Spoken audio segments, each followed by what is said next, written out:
नमस्कार दोस्तों, मैं अवधेश चौहान स्वागत करता हूं अपने यूट्यूब चैनल पर। साथियों, वन दरोगा का एग्ज़ाम 30 अप्रैल को होने वाला है। जी हां साथियों, वन दरोगा का एग्ज़ाम 30 अप्रैल को होने वाला है। बहुत ही कम समय बचा हुआ है, आज 3 तारीख हो गया है। हम लोग जो घटना चक्र पूर्वावलोकन है उसको 20 दिन का टारगेट लेकर पूरा करने का निर्णय लिया है। जी हाँ साथियों, यदि आप लोग पूरा सहयोग करेंगे तो 20 दिन के अंदर इस पूरे घटना चक्र को कवर कर लिया जाएगा। इसके बाद 5 दिन में इसका पूरा मैराथन क्लासेस भी दिया जाएगा, जो आपके एग्ज़ाम में 100% रामबाण औषधि साबित होगा। यदि आप लोग इस किताब को पूरी तरह से पढ़ लेते हैं तो आपका चयन होने से दुनिया की कोई भी ताकत नहीं रोक पाएगी।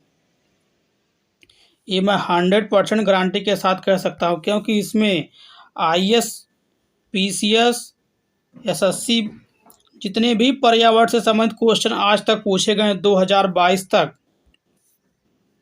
सब के सब क्वेश्चन इसमें समाहित हैं। साथियों, पर्यावरण से संबंधित कुछ लिमिटेड क्वेश्चन ही पूछे जाते हैं जो एग्जाम में बार बार पूछे जा रहे हैं। जैसे इधर देख लीजिए, सब एक ही क्वेश्चन कितने बार पूछा जा रहा है। पहला पार्ट हमने बना दिया था, आज हम दूसरा पार्ट देखेंगे। यदि आप लोग देखते हैं तो आप लोग का फायदा 100% होगा। आइए हम लोग दूसरा पार्ट स्टार्ट करते हैं। देखिए, पर्यावरण संबंधित जो संरक्षण है उनसे संबंधित जो विभिन्न अधिनियम है वहाँ से क्वेश्चन तो 100% पूछा जाएगा।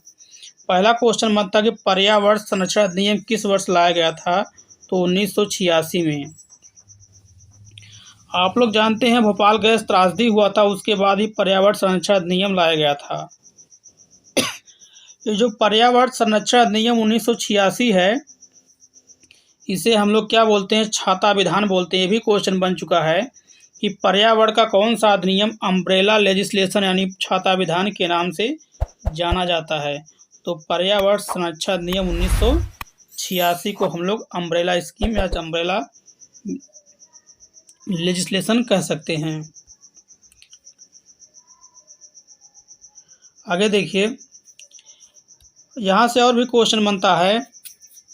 एक संस्था पर्यावरण संबंधित आप लोग जानते हैं एनजीटी, नेशनल ग्रीन ट्रिब्यूनल, आप लोग इसका फुल फॉर्म याद कर लीजिएगा, एनजीटी नेशनल ग्रीन ट्रिब्यूनल। इसकी स्थापना 18 अक्टूबर 2010 को हुई थी। कब हुई थी? 18 अक्टूबर 2010 को इसकी स्थापना हुई थी एनजीटी की। यह एनजीटी एक पर्यावरण संबंधित निगरानी करने वाली एक संस्था है।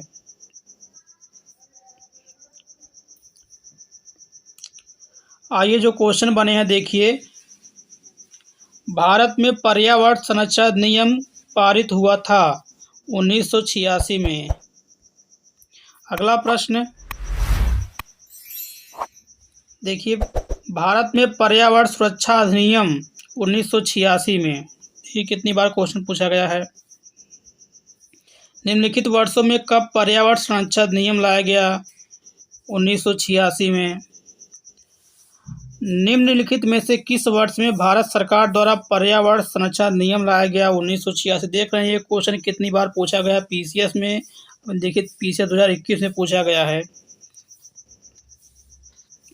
पर्यावरण संरक्षण अधिनियम को अन्य किस नाम से जाना जाता है? अभी हमने बताया छाता विधान, अम्ब्रेला लेजिस्लेशन के नाम से जाना जाता है। आगे देखिए, अभी ने बताया कि एनजीटी नेशनल ग्रीन ट्रिब्यूनल, देखिए क्वेश्चन पूछा गया है कि नेशनल ग्रीन ट्रिब्यूनल भारत सरकार द्वारा स्थापित कब किया गया था। अभी हमने बताया 18 अक्टूबर 2010 को एनजीटी की स्थापना हुई थी। इसका देखिए फुल फॉर्म एमपीपीसीएस पूछा गया है। एनजीटी का पूर्ण रूप क्या होता है? National green tribunal. यदि आप लोग इस किताब को पूरा पढ़ लेंगे तो आपका वन दरोगा बनने से कोई नहीं रोक सकता। 100% यहाँ से आपको क्वेश्चन 100% क्वेश्चन यहीं से मिलने वाले हैं। यहाँ पर कुछ इम्पोर्टेंट फैक्ट दिए गए, जिससे आइए हम लोग देखते हैं। क्वेश्चन पूछा जाता है जलवायु का सही सूचकांक क्या है। तो जलवायु का सही सूचकांक क्या है, जो वहाँ पर प्राकृतिक वनस्पतियाँ पाई जाती हैं वही जलवायु का सही सूचकांक है। ये क्वेश्चन पूछा गया है कि जलवायु का सही सूचकांक क्या है, प्राकृतिक वनस्पतियाँ हैं। ये क्वेश्चन पूछा जाता है इको मार्क है, आप लोग इसे तो रट ही लीजिए। इको मार्क क्या होता है, पर्यावरण से संबंधित जो भी प्रोडक्ट हैं जो पर्यावरण के प्रति मैत्रीपूर्ण होते हैं उन्हें इको मार्क दिया जाता है। आप लोग जानते हैं जब कोई भी सामान आता है मार्केट में जो खाने पीने समझ आता है उसमें देखिए हरे रंग का लेबल लगा रहता है, उसे ही वही इको मार्क है। ये ब्यूरो ऑफ इंडियन स्टैंडर्ड के द्वारा 1991 से प्रदान किया जा रहा है। कब से? 1991 से प्रदान किया जा रहा है। किसके द्वारा? ब्यूरो ऑफ इंडियन स्टैंडर्ड के द्वारा।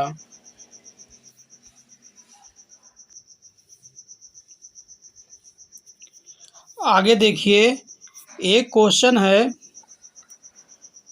पुस्तक है जिसे हम लोग बोलते हैं हरित विकास, ग्रीन डेवलपमेंट। क्वेश्चन पूछा था ग्रीन डेवलपमेंट पुस्तक किसने लिखा है, तो W.M. एडम्स ने लिखा है। भी क्वेश्चन पूछा गया है कि ग्रीन डेवलपमेंट हरित विकास पुस्तक किसने लिखा है, तो W.M. एडम्स के द्वारा इस पुस्तक को लिखा गया है। क्वेश्चन पूछा गया है।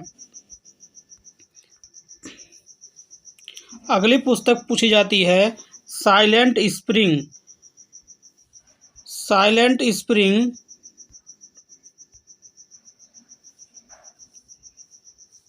साइलेंट स्प्रिंग किसके द्वारा लिखी गई है, तो रिचेल कार्सन के द्वारा। किसके द्वारा? रिचेल कार्सन के द्वारा साइलेंट स्प्रिंग पुस्तक लिखी गई है। भी क्वेश्चन पूछा गया है। एक क्वेश्चन देखिए बहुत बार पूछा जाता है कि प्राकृतिक कृषि के अन्वेषक कौन है। प्राकृतिक कृषि के अन्वेषक कौन है? मसानाबु फुकुओका। कौन है? मसानाबु फुकुओका। ये जापानी किसान एवं दार्शनिक थे। क्वेश्चन कई बार इनसे बना हुआ है। एक क्वेश्चन बनता है कि ग्रीन आर्मी का गठन किस देश ने किया था, तो ऑस्ट्रेलिया ने किया था। किसने किया था? ऑस्ट्रेलिया ने ग्रीन आर्मी का गठन किया था। आप लोग जानते हैं पर्यावरण संरक्षण अधिनियम 1986 में लाया गया था।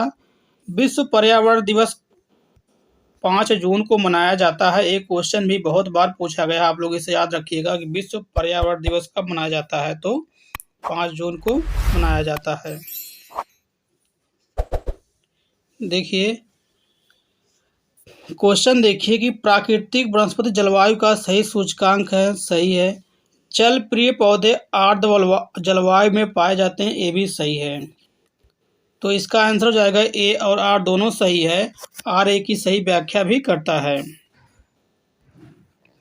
आगे प्रश्न है इको मार्क। देखिए क्वेश्चन पूछा गया है इको मार्क उन भारतीय उत्पादों को दिया जाता है जो क्या हो, पर्यावरण के प्रति मैत्रीपूर्ण हो, यानी पर्यावरण प्रदूषण ना फैलाते हों, उन्हीं उत्पादों को इको मार्क दिया जाता है। 1991 से प्रदान किया जा रहा है। किसके द्वारा? भारत स्टैंडर्ड BIS के द्वारा प्रदान किया जा रहा है। यहाँ पर देखिए फिर क्वेश्चन पूछा इको मार्क प्रतीक निम्नलिखित में से किस संबंधित है, तो जो पर्यावरण के प्रति सुरक्षित हो या सुरक्षित सामग्री हो। आगे क्वेश्चन, अगला क्वेश्चन भी देखिए वही पूछा गया है कि पर्यावरण अनुकूल उपभोक्ता उत्पादों को चिन्हित करने के लिए सरकार ने क्या प्रारंभ किया है, तो इको मार्क प्रारंभ किया है। अगला प्रश्न देखिए पूछा था साइलेंट स्प्रिंग जो पुस्तक के इसके लेखक कौन है, रिचेल कार्सन। इसे आप लोग याद रखिएगा, रिचेल कार्सन। अगला प्रश्न है नगरीकरण एवं औद्योगिकरण हानिकारक हैं। आप लोग जानते हैं इसमें प्रदूषण क्यों बढ़, क्योंकि नगरीकरण और औद्योगिकरण बहुत तेजी से बढ़ रहा है। ये दोनों हानिकारक है संतुलित विकास के लिए, पर्यावरण और पारिस्थितिक के लिए, जैव विविधता के संरक्षण के लिए, उपयुक्त सभी के लिए हानिकारक हैं। देखिए यहाँ पूछा जाए ग्रीन डेवलपमेंट हरित विकास पुस्तक के लेखक कौन है, W.M. एडम्स। W.M. एडम्स जो है हरित विकास ग्रीन डेवलपमेंट पुस्तक के क्या है, लेखक हैं। देखिए पूछा गया प्राकृतिक कृषि का अन्वेषक कौन है, तो जापान के एक किसान और दार्शनिक हैं मसानोबु फुकुओका, ऑप्शन ए। आगे, पर्यावरण संरक्षण के लिए ग्रीन आर्मी, अभी हमने बताया ग्रीन आर्मी का गठन किसने किया था, तो ऑस्ट्रेलिया ने किया था, ऑप्शन सी। यहाँ देखिए क्वेश्चन पूछा गया है कि विश्व पर्यावरण दिवस जिस तारीख को मनाया जाता है तो 5 जून को मनाया जाता है। कितनी बार क्वेश्चन पूछा गया, नीचे देखिए भी वही क्वेश्चन है कि विश्व पर्यावरण दिवस मनाया जाता है तो 5 जून को मनाया जाता है प्रत्येक वर्ष।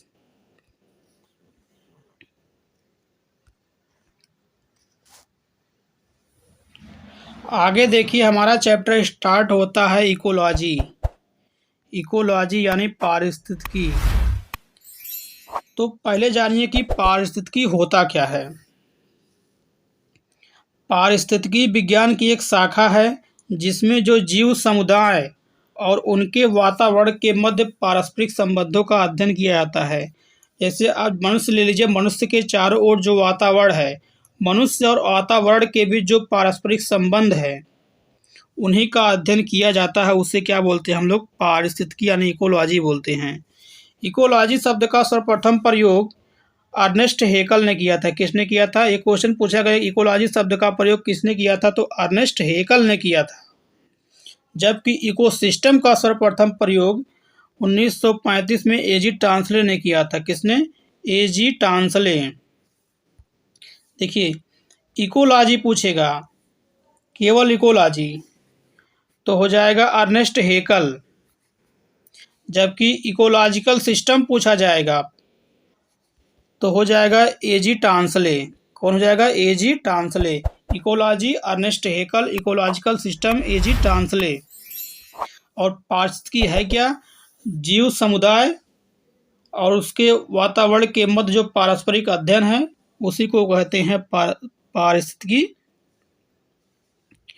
देखिए क्वेश्चन पूछा था कि पारिस्थितिकी कैसा तंत्र है, ये खुला तंत्र है कि ये बंद तंत्र है। पारिस्थितिकी जो है एक खुला तंत्र है। ये क्वेश्चन कई बार पूछा गया कि पारिस्थितिकी किस प्रकार तंत्र है, एक तो एक खुला तंत्र है। पारिस्थितिकी के 3 घटक होते हैं, जैविक घटक, अजैविक घटक और ऊर्जा घटक। ये तीनों ही घटक महत्वपूर्ण होते हैं। आगे हम लोग इसके बारे में डिटेल चर्चा करेंगे। कितने घटक होते हैं, 3 घटक,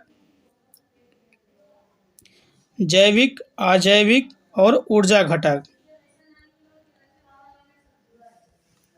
देखिए यहाँ से क्वेश्चन बनता है, पारिस्थितिकी तंत्र एक कैसा तंत्र है, तो खुला तंत्र है। ये क्वेश्चन कई बार पूछा गया है। और पारिस्थितिकी तंत्र की रचना 3 घटकों से होती है, ऊर्जा घटक, जैविक घटक और अजैविक घटक। देखिए यहाँ दिया है कि पारिस्थितिकी तंत्र सर्वप्रथम किसके द्वारा दिया गया था, तो 1935 में एजी टांसले के द्वारा इकोलॉजिकल सिस्टम का प्रयोग किया गया था। इकोलॉजिकल सिस्टम कैसा तंत्र है, खुला तंत्र, क्योंकि आप जानते हैं कि पर्यावरण कैसा है, खुला है, ना किसी के द्वारा ढका नहीं, खुला तंत्र है। क्वेश्चन देखते हैं, पारिस्थितिकी निम्नलिखित में से बीच पारस्परिक संबंधों का अध्ययन है। अभी हमने बताया कि जीव या जीवों का समुदाय और उनके वातावरण, उनके चारों जो वातावरण पाता है उन्हीं का पारस्परिक संबंध पारिस्थितिकी कहता है। इसका ऑप्शन ए हो जाएगा। पारिस्थितिकी तंत्र की संकल्पना किसने दिया था, तो एजी टांसले ने कब दिया था, तो 1935 में दिया था। आगे देखिए, निम्नलिखित में से कौन पारिस्थितिकी तंत्र के विषय में सही नहीं है। देखिए सी में दिया गया कि यह एक बंद तंत्र है, जबकि यह एक खुला तंत्र है। और पृथ्वी का सर्वाधिक बृहद पारिस्थितिकी तंत्र निम्नलिखित में से कौन सा है, तो जैवमंडल।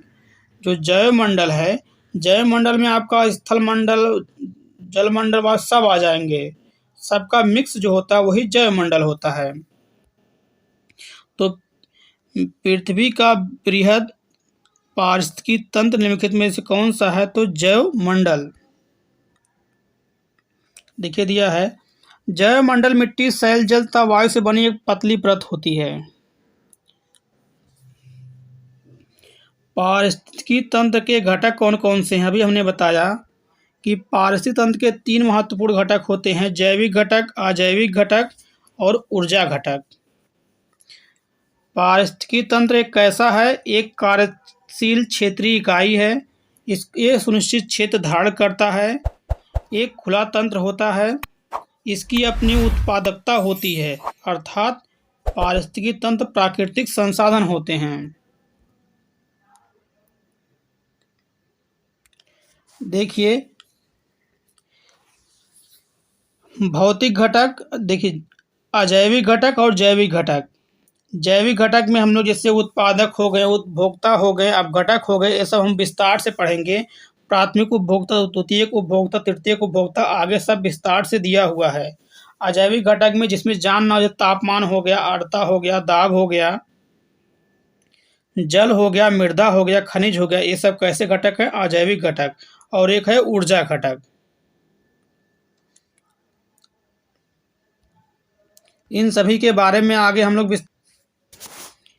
साथियों आगे हम लोग नेक्स्ट पार्ट में देखेंगे, तीसरे पार्ट में। यदि वीडियो पसंद आए तो आप लोग हमारे चैनल को सब्सक्राइब कीजिए, अपने दोस्तों के पास शेयर कीजिए। जय हिंद।